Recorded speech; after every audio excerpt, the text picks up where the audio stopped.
Hi Broncos, it's Mrs. Davies, and I'm here to read Chapter 20 from A Boy Called Bat.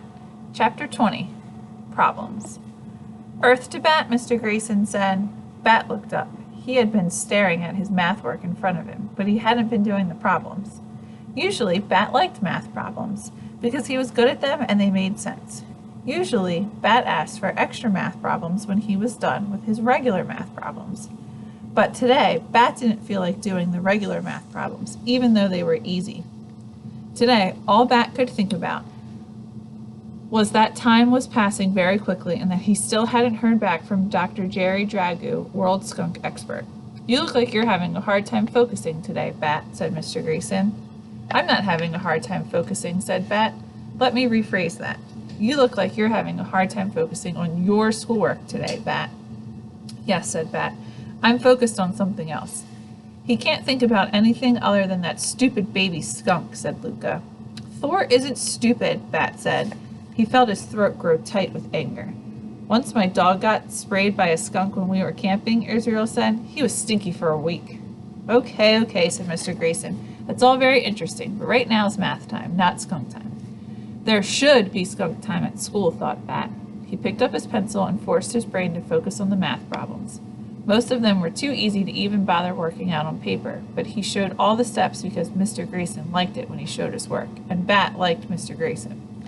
While part of Bat's brain worked with his hand to do the math work, he let another part of his brain think about skunk time. If there were a skunk time at school, like math time and language arts time and yoga time, then maybe Bat could bring Thor with him. Maybe skunk time would be when everyone in class did research about skunks and wrote reports about skunks and built skunk dioramas. Over the last week, Bat had spent as much time as he could with Thor, but every day he had to leave him when it was time for school. The kid's fur was growing in all over, fuzzy, wild black hair with a bright white stripe down the center, from the tip of his nose to the tip of his tail. He was still small enough to fit, curled in a little ball, in Bat's two hands.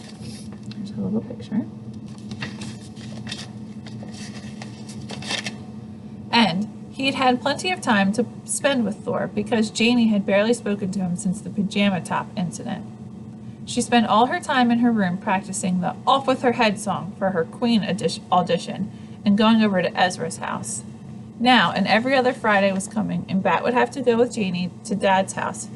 Even worse, no matter how much Bat begged and pleaded and bounced up and down, no matter how he clearly explained to Mom why she should change her mind, Thor would not be going to Dad's house with Bat and Janie.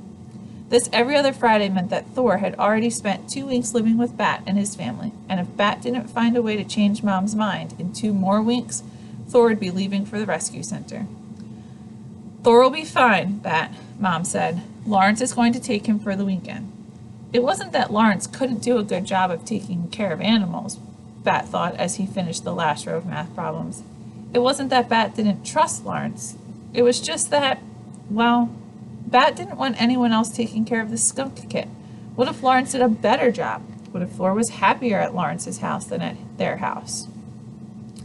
And even if Lawrence was trustworthy, no one was perfect. What if Lawrence put the animal carrier on the top of his car while he unlocked the door and then he forgot it was up there and he drove away? What if Lawrence went out to get some ice cream and didn't remember to lock the door to his house and someone broke into it and stole Thor? Even if everything went just right, at the end of the weekend, they would be 2 days closer to Thor leaving them forever. Just thinking about that made Bat feel queasy, like he'd been jumping on a trampoline with a stomach full of pizza. "Bat," said Mr. Grayson, "do you need to take a little break?" Bat stopped tapping his heels under the table. He pulled the neck of his t-shirt, which he'd been sucking on in the way he sometimes did when he felt nervous, out of his mouth. He set his pencil down. "Yes, please," he said. In the back of the room, Baby Cake sat placidly, licking a light pink wheel of salt. Her ears flopped to the sides in relaxation. Bat wished she felt as calm as Baby Cake's looked.